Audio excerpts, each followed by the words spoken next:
Bhavya training के session में आप सभी का स्वागत है। आज का जो मेरा टॉपिक है वो है एक्सीडेंट एंड इमरजेंसी। ये मॉड्यूल है भव्या का। जब आप होम पे आइएगा तो एक्सीडेंट एंड इमरजेंसी एक मॉड्यूल है। हालांकि भव्या का लगभग जो मॉड्यूल है कंसेप्ट सेम ही है, एक ही तरह का कंसेप्ट चलता है, बस जो टर्म है टेक्निकली वो थोड़ा सा अलग है। तो कई हमारे सब्सक्राइबर हमारे चैनल पे रिक्वेस्ट कर रहे हैं कि एक्सीडेंट एंड इमरजेंसी और आईपीडी का अलग से वीडियो बनाइए। तो इसलिए आज हिम्मत जुटा पा रहे हैं कि आपका जो इच्छा है कि ये वीडियो आपके साथ शेयर किया जाए उसको मैं पूरा कर सकूं। कभी कभार यूट्यूब पे क्या हो रहा है कि बहुत सारे हमारे सब्सक्राइबर कमेंट्स करते हैं तो उसका उत्तर नहीं दे पाता हूं मैं समय पे। तो इसके लिए यदि आप हमसे डायरेक्ट कम्युनिकेट होना चाहते हैं तो आप हमारे टेलीग्राम चैनल जो नीचे लिंक में दिया गया है उसको आप ज्वाइन कर सकते हैं। तो चलिए फिर स्टार्ट करते हैं आज का वीडियो। यदि चैनल पे नए हैं तो चैनल को सब्सक्राइब कर लीजिए। वीडियो पसंद आए तो लाइक शेयर कमेंट करना नहीं भूलिएगा। तो आज के वीडियो में चलिए स्टार्ट करते हैं भव्या एक्सीडेंट एंड इमरजेंसी के बारे में। तो सबसे पहले हम लोग एक्सीडेंट एंड इमरजेंसी पे क्लिक करते हैं। ये प्रोसेस सेम है, जल्दी से रजिस्ट्रेशन कीजिए। हम एक डाटा लेते हैं और उसका रजिस्ट्रेशन करते हैं। आप भी साथ साथ कर सकते हैं। तो चलिए रजिस्ट्रेशन कीजिए जल्दी से।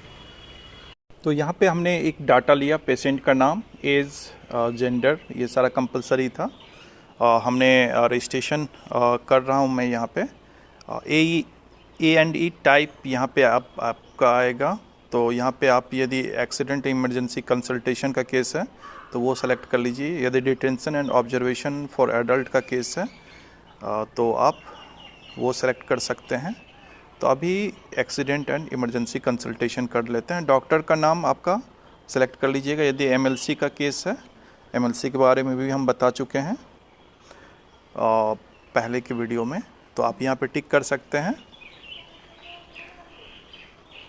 उसके बाद इमरजेंसी का जब भी पेशेंट आएगा एक्सीडेंट इमरजेंसी का तो आप उसको वार्ड अलॉट करते, इमरजेंसी वार्ड अलॉट करते हैं। तो हम लोग इमरजेंसी वार्ड का एक ऑप्शन आएगा, यहाँ पे क्लिक करेंगे। क्लिक करने के बाद आप देख लीजिएगा कि जो रेड कलर का है वो मतलब फुल है, सीट खाली है कि नहीं। तो ये आप देख लीजिएगा, जैसे एक 13 नंबर बेड खाली है, ठीक है। तो इसको हम सेलेक्ट कर लिए, इसको बेड अलॉट कर दिए, वार्ड इमरजेंसी वार्ड का बेड नंबर 13। और उसके बाद हम लोग इसको कम्युनिकेशन एड्रेस है, जो भी आपका एड्रेस है वो भर सकते हैं और यहाँ पे फिर सेव करेंगे।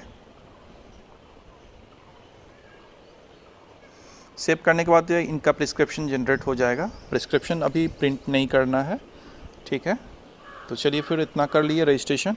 अब चलते हैं अगले कंसेप्ट पे। पहला होगा एक्सीडेंट एंड इमरजेंसी का आपने क्या किया, रजिस्ट्रेशन। जो भी पेशेंट आया आपके यहाँ आपने रजिस्ट्रेशन कर लिया है। तो चलिए फिर अगला देखते हैं।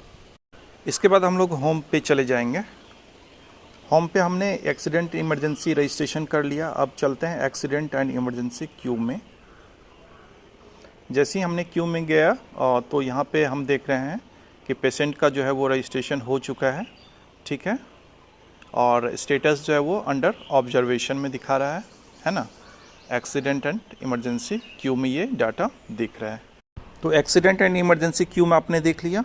उसके बाद हम लोग चले जाएंगे accident and emergency observation station पे।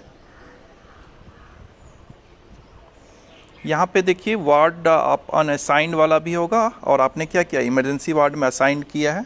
वार्ड जो पेशेंट आया था आपके यहाँ रोहन कुमार, आपने उसको क्या किया, बेड नंबर 13 इमरजेंसी वार्ड में भर्ती किया था। तो आप सेलेक्ट कर लीजिए यहाँ से और सर्च कर लीजिएगा। सर्च करने के बाद वो पेशेंट आपका यहाँ पे एक्सीडेंट एंड इमरजेंसी वार्ड जो है वहाँ पे दिखेगा, ठीक है। एडमिट डेट दिखेगा, एडमिट आईडी दिखेगा, ठीक है।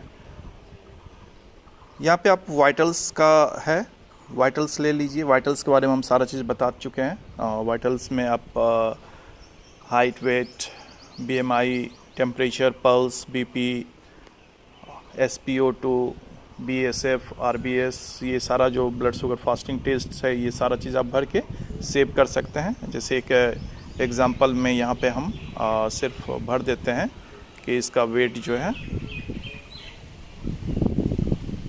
57 kg है, ठीक है। और भी सारा चीज़ आप भर दीजिए, यहाँ पे सिर्फ हम आपको बता रहे हैं, ठीक है। चलिए, वाइटल्स हमने भर दिया है। वाइटल्स भरने के बाद आप एडिशनल सर्विसेज में आ जाइए। एडिशनल सर्विसेज में है यहाँ पे सर्विसेज नेम, जैसे उसको ऑक्सीजन की आवश्यकता है, ऑक्सीजन देना है, 1 टाइम देना है, ठीक है। रेट यहाँ पे भर दीजिए, from date, from time to date, कब तक। ऑक्सीजन टाइप कौन सा होगा, मास्क, नेशनल कैनुला, ठीक है। तो ये देख लीजिएगा, ये डॉक्टर साहब जो भी वहाँ पे बोलेंगे करने के लिए वो आप कर सकते हैं यहाँ पे। जिसके मास्क के थ्रू यहाँ पे हम ऑक्सीजन दे रहे हैं, यहाँ पे रेट भरा जाएगा।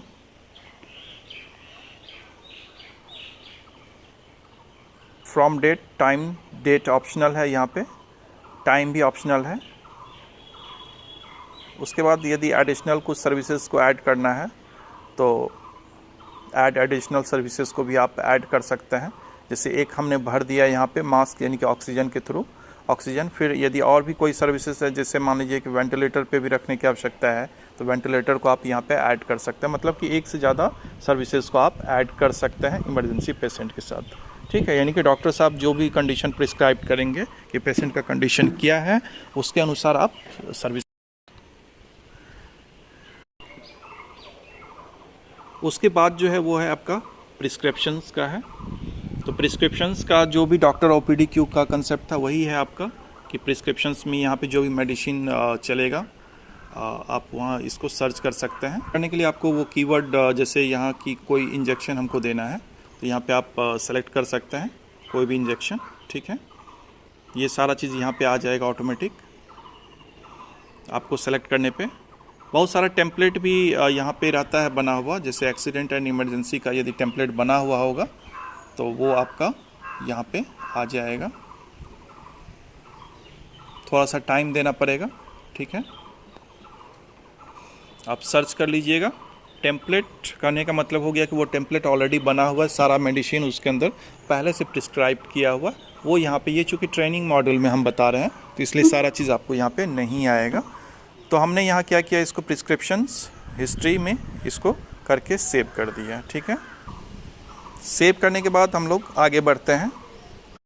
जैसे ही देखिए आपने इसको मेडिसिन ऐड किया प्रिस्क्रिप्शंस, तो यहाँ पे ये आपको दिखाने लगा। पेशेंट रेफ़र करने की यदि ज़रूरत है तो यहाँ पे आप इसको सेलेक्ट कर सकते हैं, रेफ़र कर सकते हैं। डेट सेलेक्ट कर लिए, रेफरल फैसिलिटी सेलेक्ट कर लेंगे कि कहाँ डिस्ट्रिक्ट हॉस्पिटल। रेफरल नोट्स में आप मल्टीपल फ्रैक्चर या जो भी तरह का केस है उसको आप लिख के इसको सेव कर दीजिएगा, ठीक है। यानी कि कब करेंगे ये, जब रेफ़र करने की आवश्यकता पड़ेगी तब।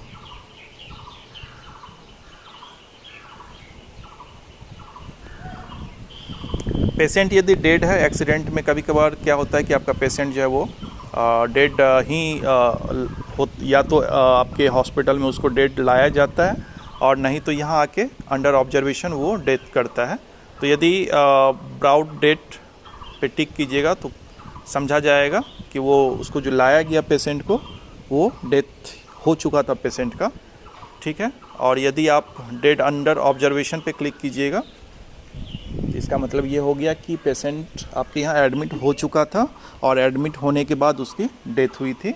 तो यहाँ पे आप डेथ का रीज़न सेलेक्ट करके सेव कर दीजिएगा, तो ये पेशेंट का डेथ का केस शो करने लगेगा।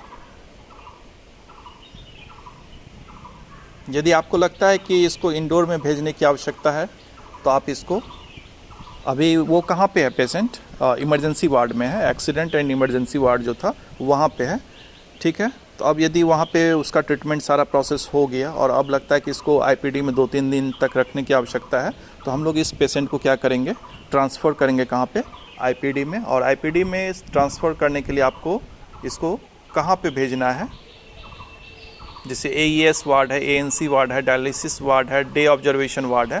तो मान लीजिए डे ऑब्जर्वेशन वार्ड में हम लेके इसको चलते हैं, देख रहे हैं कि बेड फुल है, ठीक है। तो अभी हम जैसे आईसीयू में देख लेते हैं, आईसीयू में भी खाली नहीं है।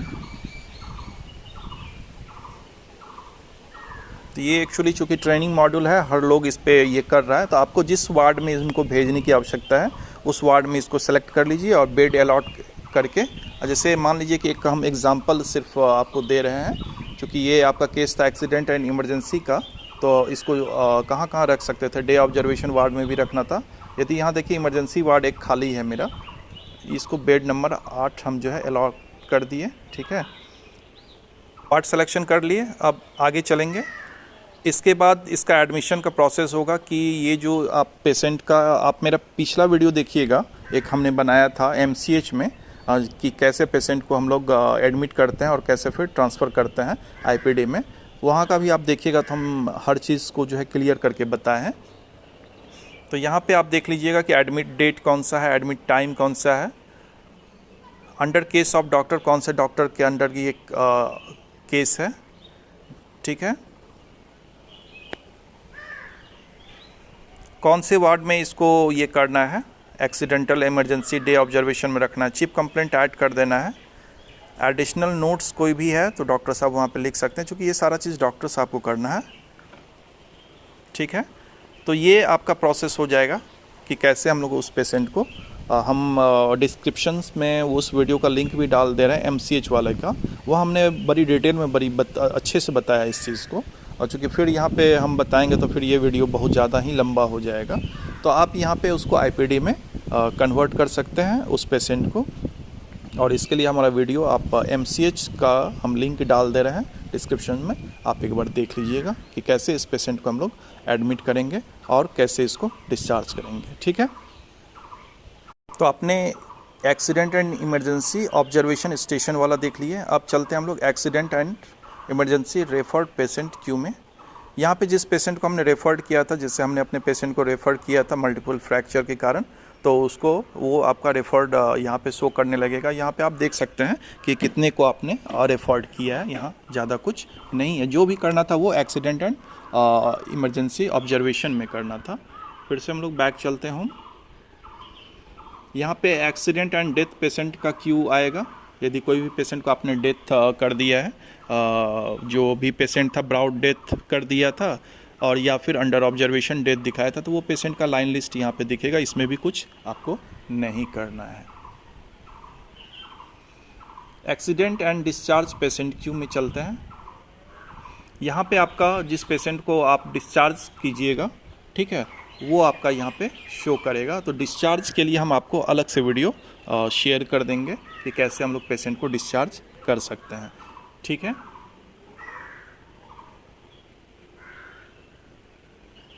तो आपने एक्सीडेंट एंड इमरजेंसी मॉड्यूल के अंदर देखा कि कैसे हमने रजिस्ट्रेशन किया। रजिस्ट्रेशन करने के लिए A&E रजिस्ट्रेशन में जाएंगे। एक्सीडेंट एंड इमरजेंसी क्यू में आपको उस पेशेंट का लाइन लिस्ट दिखेगा। आपको जो भी प्रोसेस करना है वो accident and emergency observation station के अंदर करना है। ठीक है, यहाँ पे ये सारा चीज़ प्रोसेस है। आपको वार्ड सेलेक्ट करने के लिए यहाँ पे हमने बताया था कि अनअसाइंड है या फिर आपने इमरजेंसी वार्ड उसको अलॉट किया है, तो ये आपको सर्च करने पे आ जाएगा वो पेशेंट। ठीक है,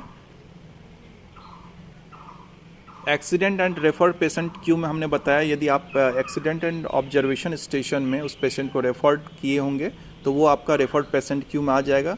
यदि एक्सीडेंट एंड ऑब्जर्वेशन स्टेशन में आपने पेशेंट को डेथ ये कर दिया है, डेथ दिखाया है कि वो डेथ लाया गया है या फिर अंडर ऑब्जर्वेशन डेथ हुआ है, तो वो एक्सीडेंट एंड इमरजेंसी का जो ये पार्ट है आपका डेथ वाला पार्ट यहाँ पे इस क्यू में शो करेगा। और यदि आपने डिस्चार्ज कर दिया है तो डिस्चार्ज पेशेंट क्यू में वो दिखेगा। तो हम आपको अगले वीडियो में शेयर करेंगे कि कैसे पेशेंट को डिस्चार्ज करेंगे। ठीक है, तो चलिए फिर इतना समझिए एक्सीडेंट एंड इमरजेंसी का कंसेप्ट। फिर मिलते हैं अगले वीडियो में।